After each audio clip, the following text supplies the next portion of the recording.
Bismillahirrahmanirrahim. Assalamualaikum warahmatullahi wabarakatuh.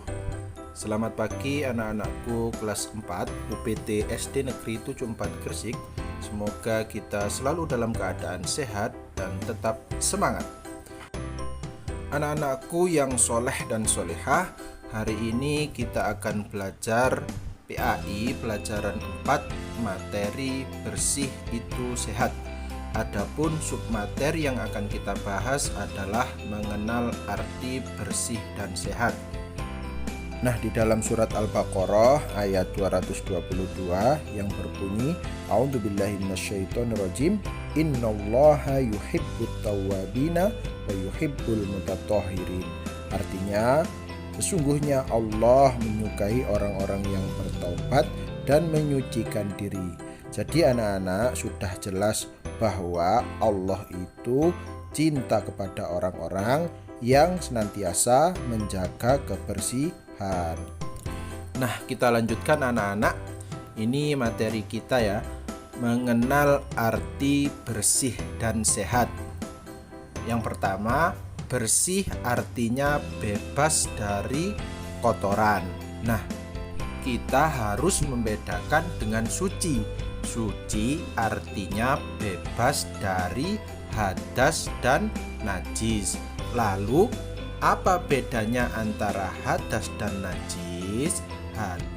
Hadas adalah keadaan tidak suci yang dialami oleh manusia sehingga dia tidak diperbolehkan untuk sholat sebelum ia berwudu atau mandi besar.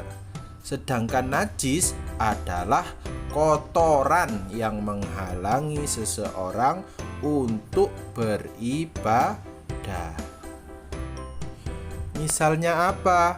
Najis itu misalnya darah, nanah, air pipis, kotoran binatang, dan lain sebagainya. Tapi tidak semua kotoran itu adalah najis.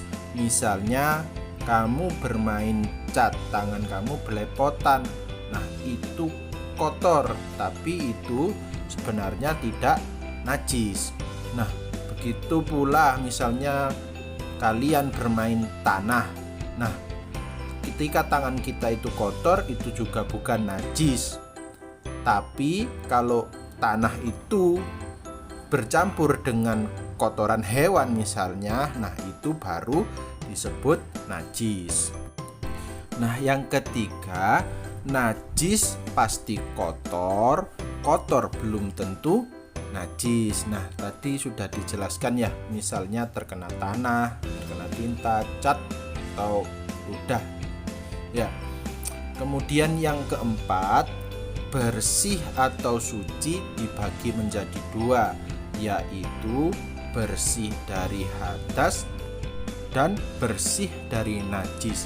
Nah, sekarang kita bahas hadas.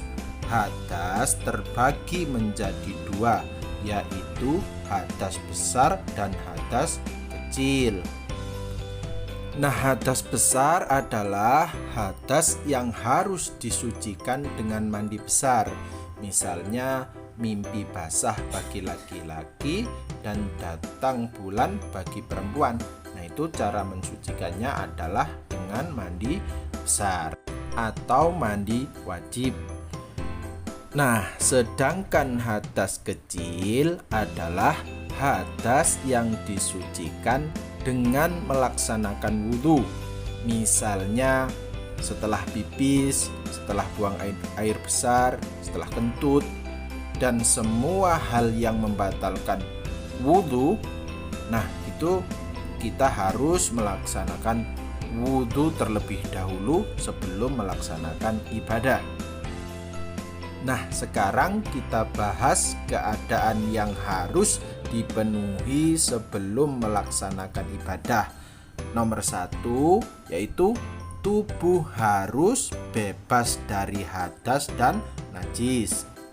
Jadi sebelum kita melaksanakan ibadah, misalnya sholat, kita atau tubuh kita harus bebas dari hadas dan najis.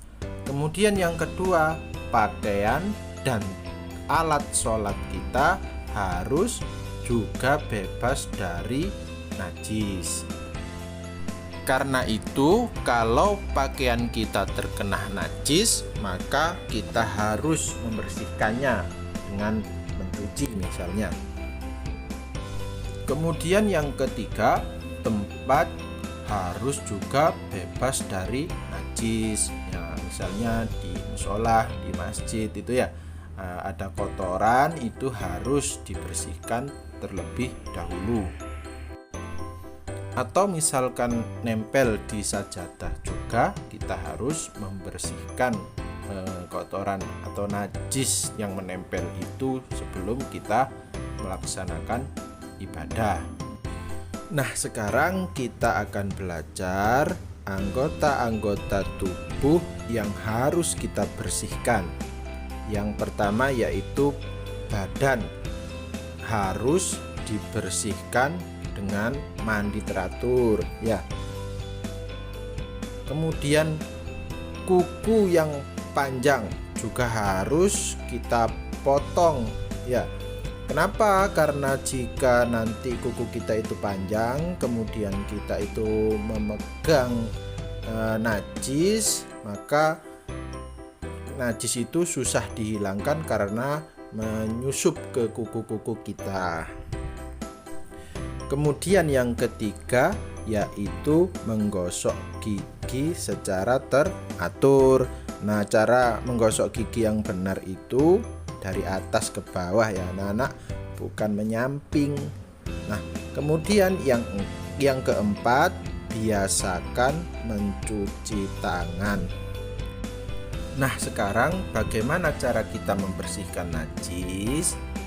Nah, najis itu anak-anak dibagi menjadi 3. Ada najis ringan, najis sedang, dan najis berat. Nah, yang pertama yaitu najis ringan. Najis ringan ini misalnya pipis bayi laki-laki yang kurang dari 2 tahun, cukup dipercikkan air saja ke tempat yang terkena najis. Nah, tapi ini hanya berlaku bagi bayi laki-laki saja yang belum makan apa-apa kecuali ASI. Kemudian yang kedua yaitu najis sedang. Nah, cara membersihkannya yaitu dibersihkan dengan air sampai kotorannya hilang, kemudian dibilas. Nah, kotorannya hilang ini hilang baunya, hilang rasanya, hilang bentuk dan warnanya ya anak-anak. Nah, yang ketiga yaitu najis berat. Misalnya jilatan anjing atau sesuatu yang berkaitan dengan babi. Nah, ini cara membersihkannya yaitu dengan air ya, dibilas dengan 7 kali. Yang salah satu bilasannya itu dicampur dengan debu atau tanah atau pasir ya anak-anak. Kemudian kita belajar cara membersihkan diri setelah keluar dari kamar mandi atau WC. Yang pertama, membersihkan tubuh setelah buang air kecil atau besar. Nah, itu dinamakan istinja atau cebok. Nah, yang kedua, istinja itu sebaiknya menggunakan air.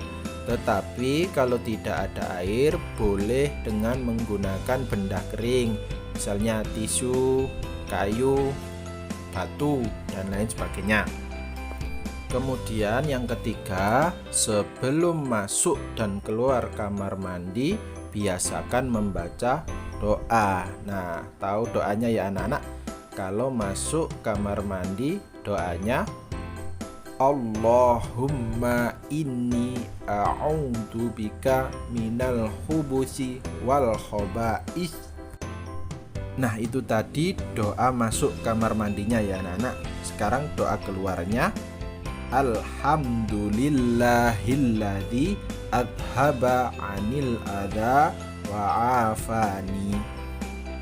Nah, begitu ya anak-anak. Alhamdulillah, pembelajaran kita sudah selesai.